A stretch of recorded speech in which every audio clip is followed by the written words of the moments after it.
Three players will not practice today: Armani Watts, Mitchell Schwartz, and Sammy Watkins.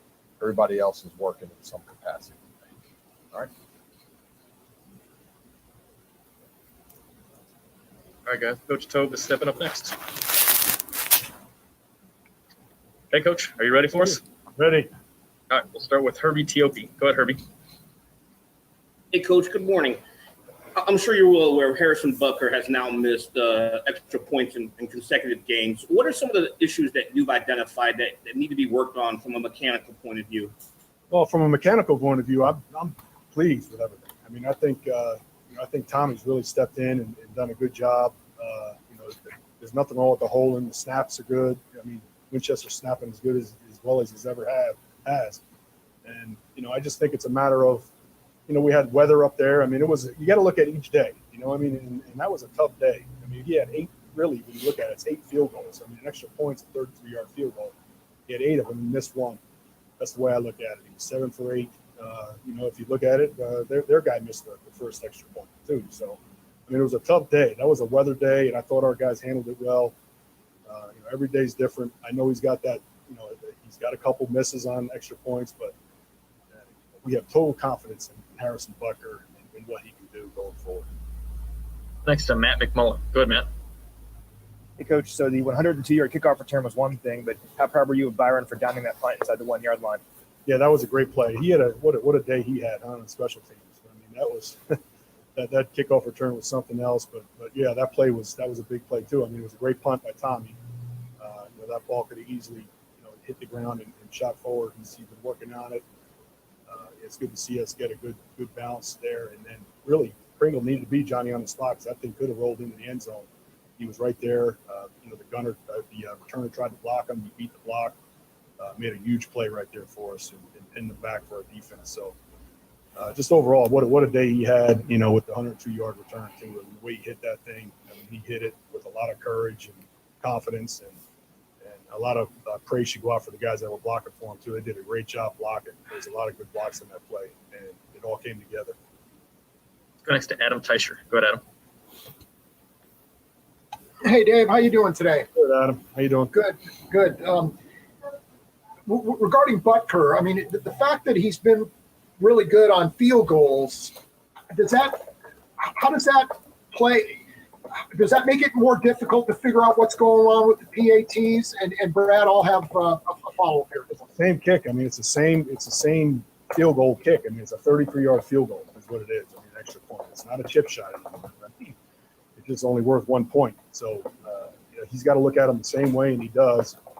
I just think he's a little snake bit right now when it comes to the extra points. I mean, I think it's something that it might be in the back of his mind a little bit. We just got to get over the hump. We got to put together a game where we knock them all out, and then put another one together where we knock them all out and get a streak going where he's not missing extra points anymore. All right, then on the Pringle kickoff return, what led you to put him back there in that situation? Well, we've been working Pringle, in practice, and we've been looking for a time to be able to throw him back there, and this was a perfect scenario because with the cold weather, the chances of them kicking to us, you have a chance to get one, and then when you have a big guy running fast, at you, from my experience on a kickoff team, not a lot of guys want to jump in front of a big guy running real fast in the cold. It's just the way it is, and Pringle gave that to us. He hit that thing 90 miles an hour. You saw when he cut back, he split 2 defenders really.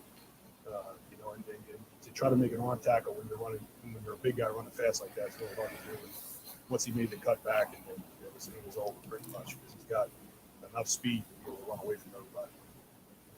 Next to Pete Sweeney. Go ahead, Pete. Morning, Dave. Morning. It seemed like, and I know that Pringle had the score for the long score, but it seemed like McCall actually made some progress in the last game. I wondered if you could comment on what you saw from him. I was proud of McCall the way he, it was a tough day. It was a tough weather day, and I can't commend our guys enough for how they played and where they stepped up for the weather, with the way the weather was. He fielded every punt. He got positive yards on every punt, which was a tough, windy day out there. Yes, he was better. He was improved, and and it's good to see our return game going in the right direction. Let's go next to Seren Petro. Go ahead, Seren. Coach Reed was talking about kind of what was going on. He was asked about Butker as well, and he talked a lot about kind of getting the chemistry between Townsend and Butker. I mean, you kind of said the hold was good. I mean, I know there's a lot of nuances to it, and that's one of the things he talked about, all the different angles, and you got to turn the ball a little bit. How difficult is just the act of holding? Everyone thinks you just catch it and throw it down. Not enough credit goes to Tommy. I mean, Tommy is a rookie. I mean, he was in college last year. I mean, he comes in here and under stressful situations is able to, catch the snap and get it down on the spot. And, he's really doing a good job. I mean, is there a learning curve? Sure there is. And we'll get better and better every game. But I don't see it as a big problem. It's not why he missed a couple of extra points. That's not the issue. Now it's something that we will get better and better at, and after a while it becomes second nature. That operation will be sharing the brain pretty much, but they do a pretty good job already. It's really remarkable how much they've come along and really pretty flawlessly right now to this point. Knock wood. Time for a couple more guys. We'll go Sam and then Robert. Go ahead, Sam. Hey, Dave. I had a couple things for you on the same topic. I'll just ask one at a time. With Pringle, a couple of weeks ago, you mentioned that you put Fenton back there to try and maybe bait the other team and to kick into you.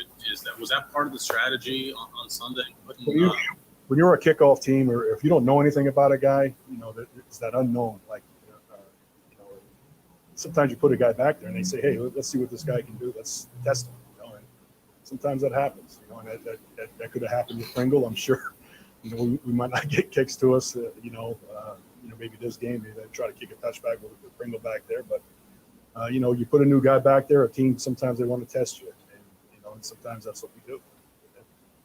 Is the second one is Pringle going to be more part of the regular rotation for kickoffs now? There's no question. I think the way he hit it, he's got a skill there. I mean, we knew he had the skill, but once you get one under your belt, I mean, you're hungry for that next one. And the guys want to block for him, and it's a kind of a snowball thing. So we want to, no pun intended, but we want to get it going, again. So The last to Robert Rimson. Go ahead, Robert.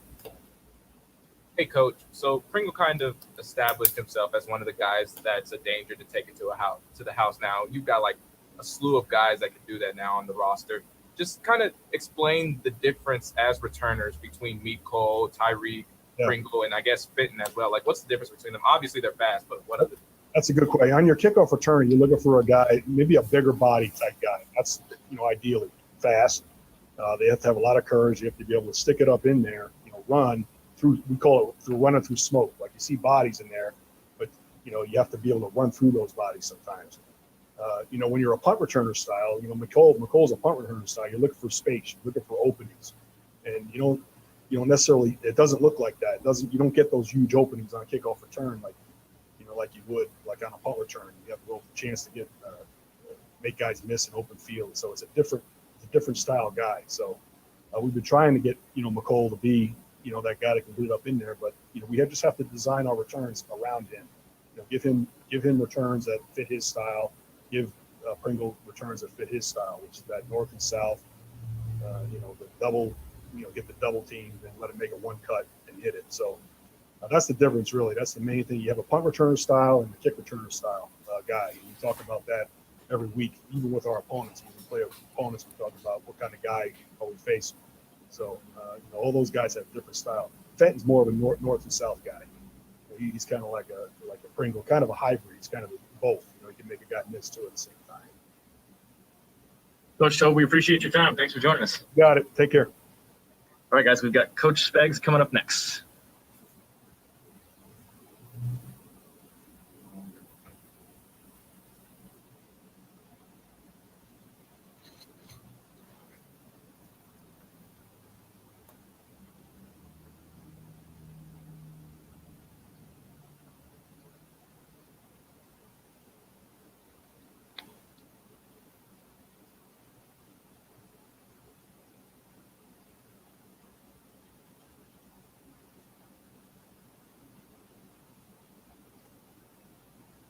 Hey, Coach, we are ready to start when you are.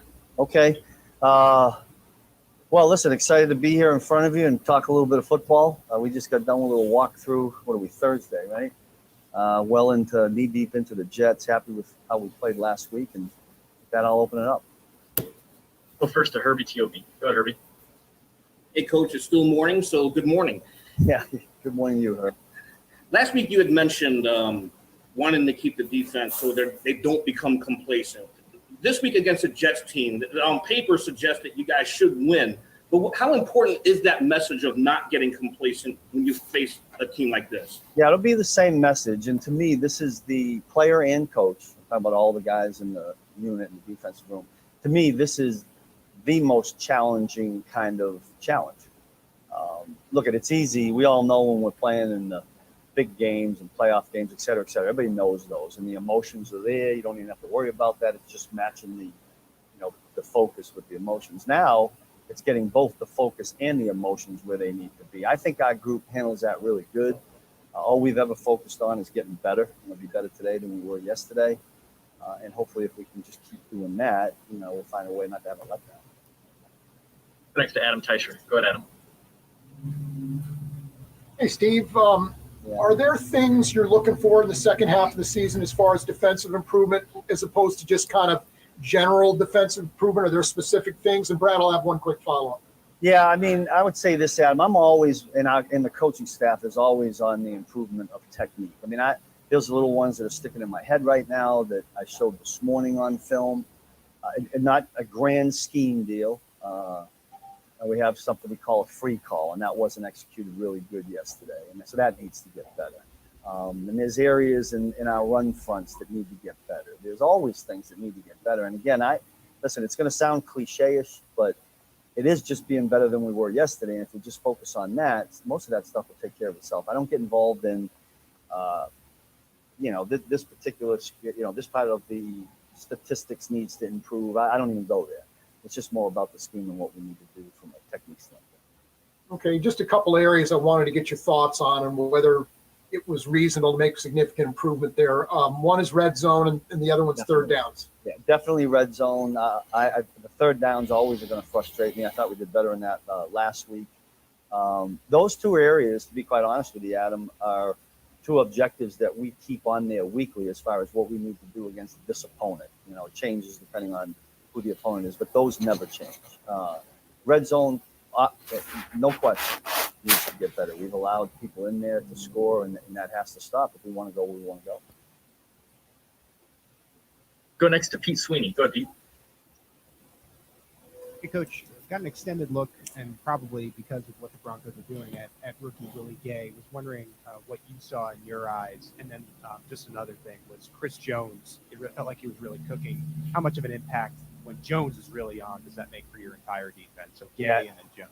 Yeah, no question about Chris. That's an easy one. When you have a dominant player and he's making dominant plays, I think the guys feed off of that. And certainly, if you set an offense backwards, put him behind schedule. So that's helpful when Chris does that. With Willie Gay, I think it was easy for all of us to see the athletic ability he has. He leaped up there and jumped pretty high, but knocked that ball down.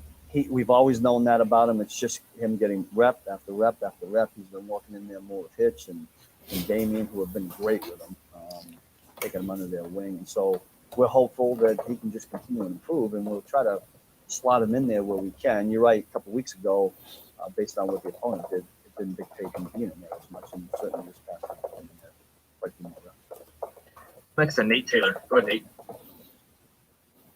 Hey, Steve, I have two things as well for you. The first is so much talk in the offseason was about improving in terms of the takeaway department. You guys are second in the league in that.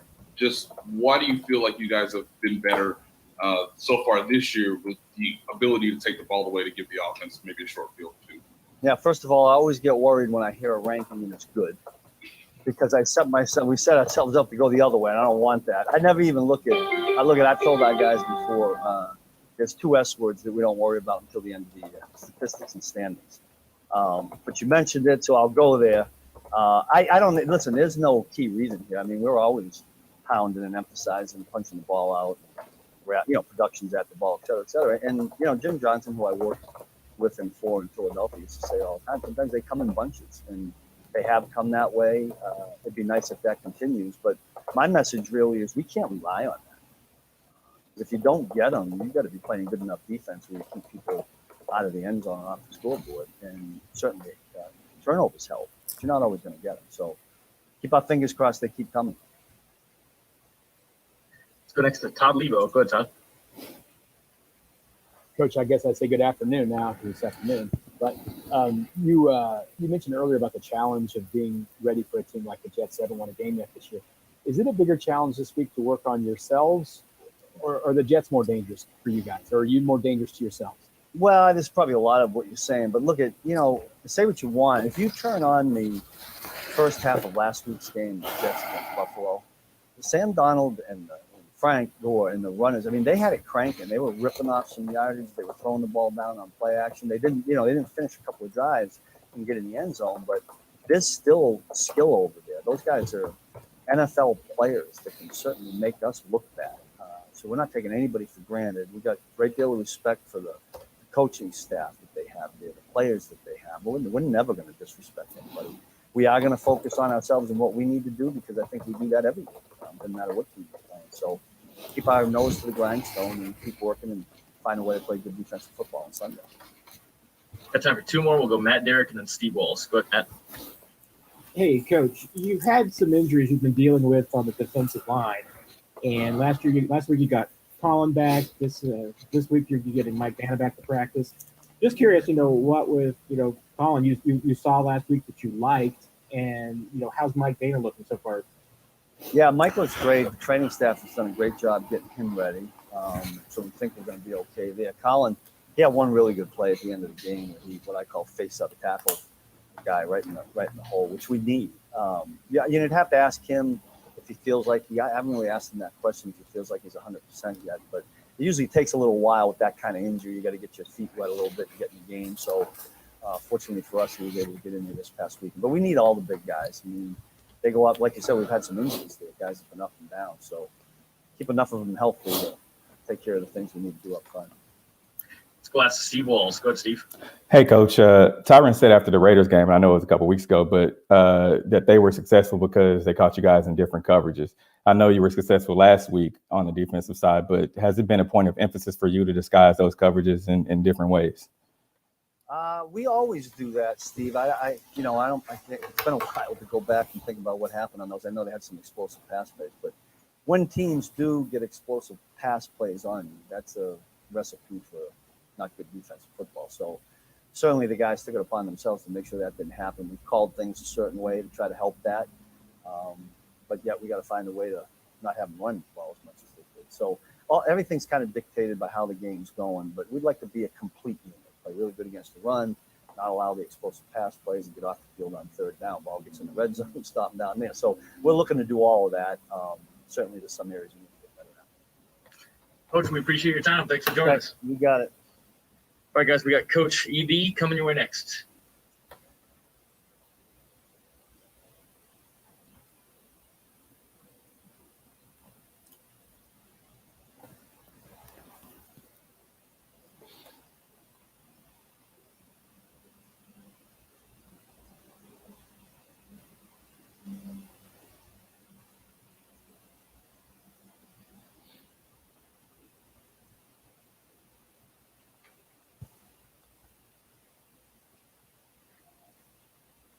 Hello there, Coach EB. We are ready when you are.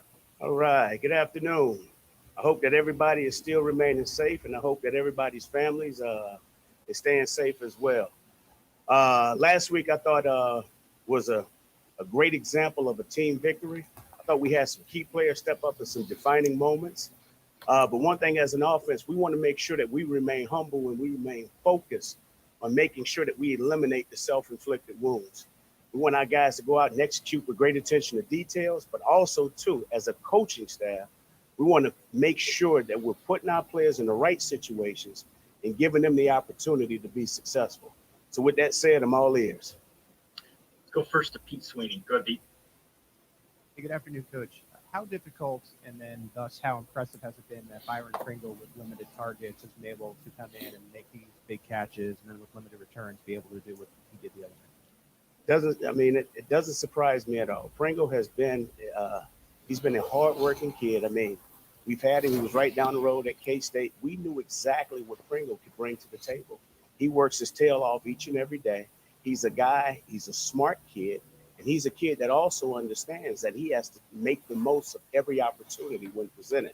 So when Pringle's out there, there's a great deal of trust. We trust exactly what he's going to do, and we know exactly what we're going to get from it. That just goes to show you how great of a staff that we have. Greg Lewis does an outstanding job of raising those guys and making sure that they're prepared, all right, when those defining moments present themselves. Let's go next to Storin Petro. Good, Storin. Coach, a couple things. I have a follow-up here, Brad.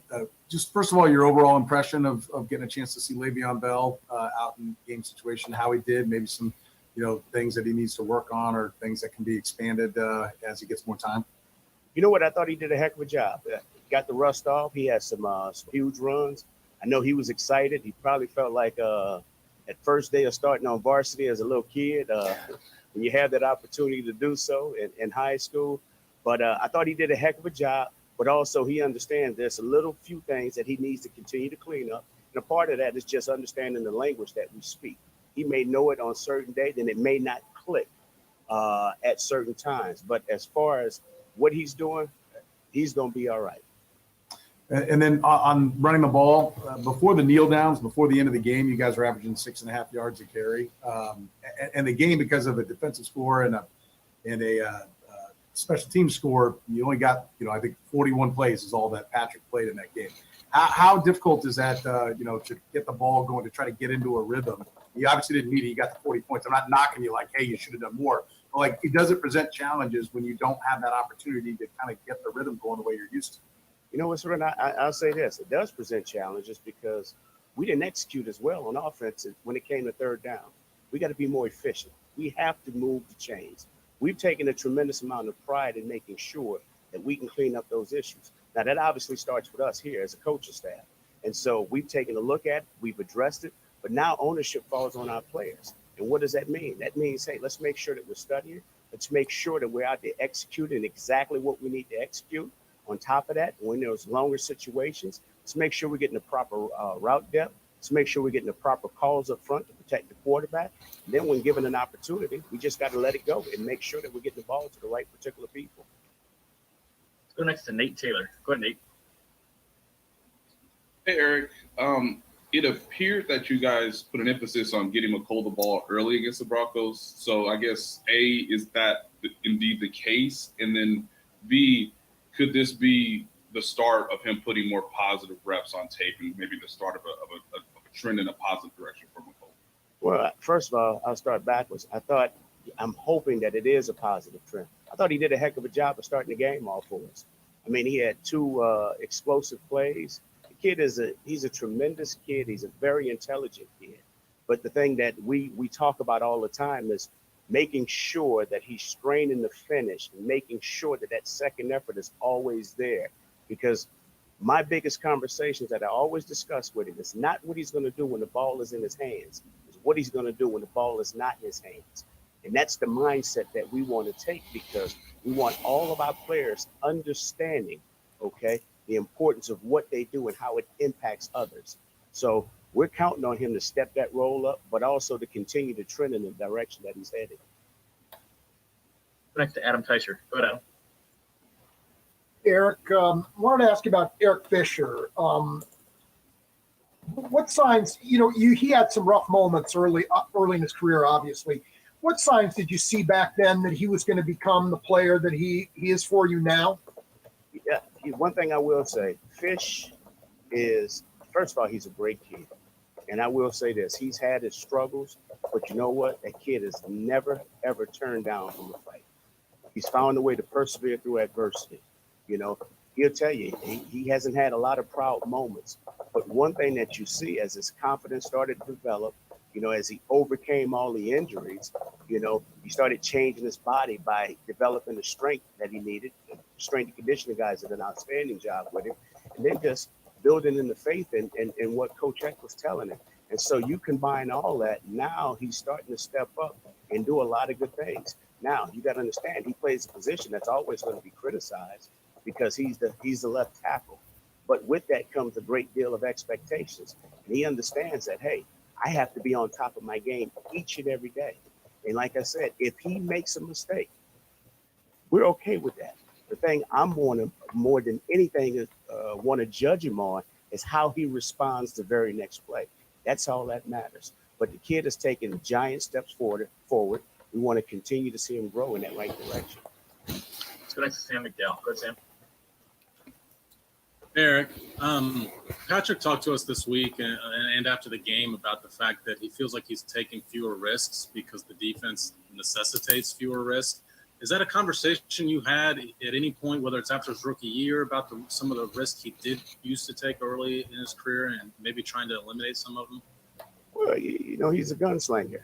He wants to go out there and show off exactly what he can do. But I don't know if it's necessarily that he's not taking risks.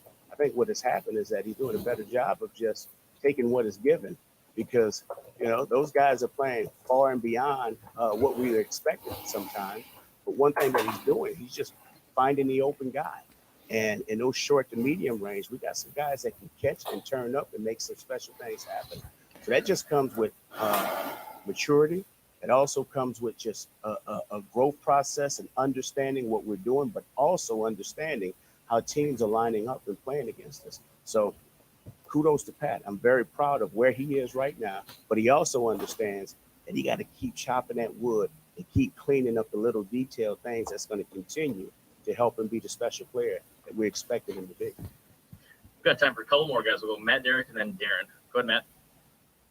Hey, Coach, you mentioned with Le'Veon about having a few things to clean up, and just curious about, a new guy coming in and working into the passing game in particular. How difficult is it for him to be able to come in and pick up those hot reads, get the timing down and the screen game and all those things? It's very difficult. Now, I will say this. Le'Veon is a very, very intelligent football player. It's a kid who's played a number of years and been in a few systems now. So he's a football junkie. During that time, he was going through the COVID protocols. He was obviously spending time meeting with Coach Dillon, Coach Sherman. Coach Anthony Sherman spent time with him as well. And so the language he's starting to pick up. And so after a while, you start correlating things with what you've done in the past. And so those words kind of mean something to him. So the thing is that the kid he's taking on the challenge. He wants to play. He's investing the time in it off the field. But when you go out there and see him on the practice field, you're seeing some great production and some great work. And you're seeing that the kid gets it and he understands exactly what we're expecting from him when utilizing a certain play. We'll ask Darren Smith. Go ahead, Darren. Coach, good afternoon to you. My question, I know I asked you last week with the addition of Le'Veon Bell, obviously the amount of reps that the players, would get, would cut down. Obviously, Darwin Thompson, Darrell Williams did not get any reps last week. How did they take it? Did you talk to them about it after the game? And, going further, obviously, as you mentioned, their reps will probably be decreased with his addition. How have they taken it thus far? Well, one thing you expect from all your players, you expect them to remain professional. And in this industry, you can't worry about the things you cannot control. The only thing that you can continue to control are the things that you can. Now, understanding that when those guys are getting reps in practice, they got to maximize those opportunities. The unfortunate thing, and I knock on wood when I say this, injuries happen. All right. Now we're feeling pretty comfortable because we got Clyde and we have Le'Veon, but we also know that we got great depth behind those two. We know we got Darrell Williams. We know we got Darwin Thompson. We also know we got DeAndre Washington. So we're solid at that position. But the thing that I always harp to these guys is to understand that you are always interviewing and always making sure that you're preparing yourself to be the starter when called upon. So, yes, I am expecting those guys to remain professional. Unfortunately, this is the tough part about this business. And understand it. I've been there. I've been there as a player, so I understand.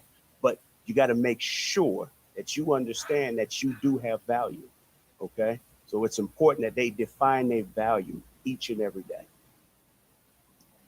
Coach EB, we appreciate your time. Thanks for joining us. Thank you. All right, guys, we got Chris Jones coming your way next.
Oh, all right. Hey, Chris, are you ready for us? I'm ready. All right, we'll start first with Adam Teicher. Go ahead, Adam. Hey, Chris, you guys were so good defensively the last part of last season, as you remember, and you're kind of getting there this year. I was wondering if you see any signs that you guys are going to become that kind of consistently dominant defense that might lead the league in scoring over the last half of the season. And Brad, I'll have one quick follow-up. Adam, how you doing? Good, Chris. We just focus on getting better week in and week out, figuring out things we can get better at, figuring out how we can pressure the quarterback more and affecting a opposing team. Just picking up where we left off and trying to be better. So are there areas of improvement that you feel like you guys can, specific areas of improvement you guys can reach as opposed to just generally getting better? That makes sense. Especially sacking a quarterback. But that comes within time. And, continue making those strides game in and game out. And we'll be where we want to be at the end if we continue to stay on track and stay on the right pace. Next to Nate Taylor. Go ahead, Nate. This should be a pretty fun question, Chris. You guys are second in the league in terms of takeaways. I just want to get your perspective of what has been your favorite turnover this year. Favorite turnover, probably Frank Clark picking up the fumble, and I thought my guy was about to take it back last week against Denver off the flea flicker, picking it up. I thought he was about to take it back. It's always fun when the defensive line can get the ball and have an opportunity to score. Next to Pete Sweeney. Go ahead, Pete. Hey, Chris, I just was wondering about the injury, the groin that you've been nursing this season. Seems like it's been a problem a little bit since you ended up missing that game earlier. How much has it hindered your play? How are you feeling right now? I'm good, man. That was one of those things, a little bugger, but I'm good. All is good. Go next to Sam McDowell. Go ahead, Sam. Hey, Chris. You and Frank put a lot of stuff on tape last year, first time playing together. So coming back this year, do you notice the offensive lines treating you guys differently this year at all? Yeah, we tend to get the slide if we're on the same side. So we kind of have an understanding of that. So we just try to work in games and work in and create opportunities for one another along the defensive line. Our coach and Spags have done a really, really good job on putting us in positions to make plays and drawing up schemes for us to be able to affect the quarterback and get a one-on-one in this situation. So let's go next to Todd Lebo. Go ahead, Todd. Chris, this is the first time this year you guys are not facing someone kind of in the playoff hunt or a division rival. What's the danger of possibly overlooking the team, or is that a danger at all with the group you guys have now? It's a huge danger. If I'm correct, 2 years ago, we walked into New York Jets, and I think there was 1-8, 1-9, and we ended up losing the game. And we can't take these games for granted. That's a very good football team. Sam Darnold, he doesn't get the credit, but he's a very, very good quarterback. And I think people tend to forget that because of their record. But they have guys out there, and they play really well. They've been in a lot of close games. You can't take those guys for granted. That's a hell of a football team. Let's go next to Robert Rimson. Go, Robert.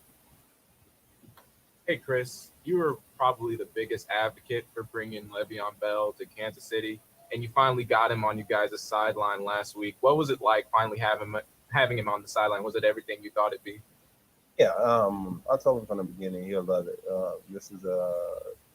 We have a championship spirit over here, and it's all good vibes. Thankful for him, he was able to seize the opportunity, and glad to have my guy over here. I'm sure Coach Reed and Coach Bieniemy is going to do something special with those two guys in the backfield, him and Clyde, and it's going to be special, man. I think we got 3 hands up. We'll go right down the line. Matt, Sarin, and then Darren. Go ahead, Matt.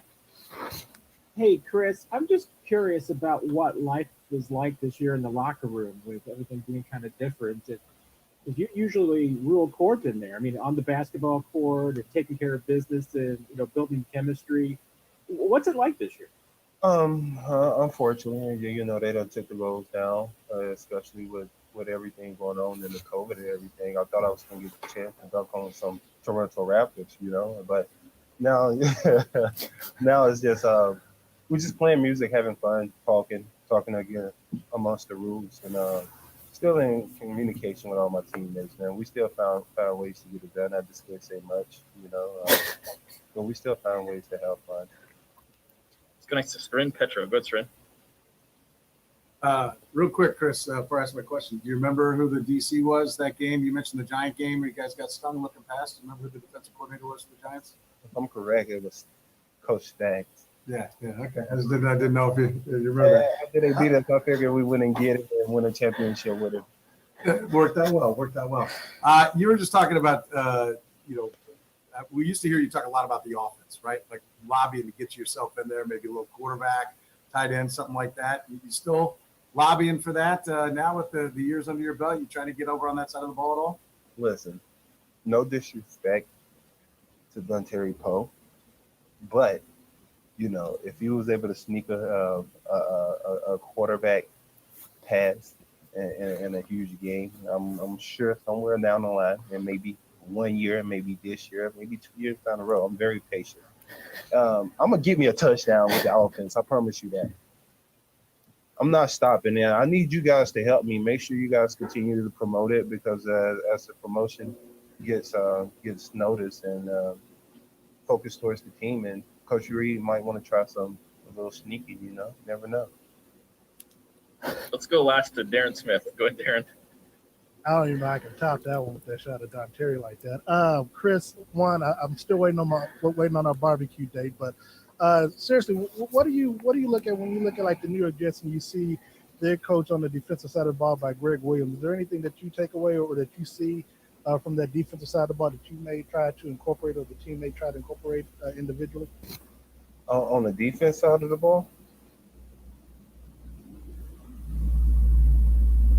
Darren. It's like when you watch other teams, do you watch their defensive players and their, what their defensive coordinators call out and stuff, and like, do you watch Aaron Donald and those type of players who play your position? Yeah, I watch a lot of guys. Aaron Donald, Grady Jarrett, Fletcher Cox, DeForest Buckner. A guy I've been watching on New York Jets is Quentin Williams. It was surprising when his name came up in the trade talk. The guy's been playing stellar, and you watch the game when they played against the Broncos. He played lights out. The guy's a stud, and he's getting better over time. He's a plugger up in the middle. And I feel like he's the standpoint on the defense right now. So, paying attention to him, seeing what type of moves I can steal. I'm always watching players, see can I steal a move or two and incorporate it into my game. Chris, we appreciate the time. Thanks for joining us. Thank you. Thank you, guys. Take care. All right, guys, that is it for today. Let me hit our button here, and if you have anything, you can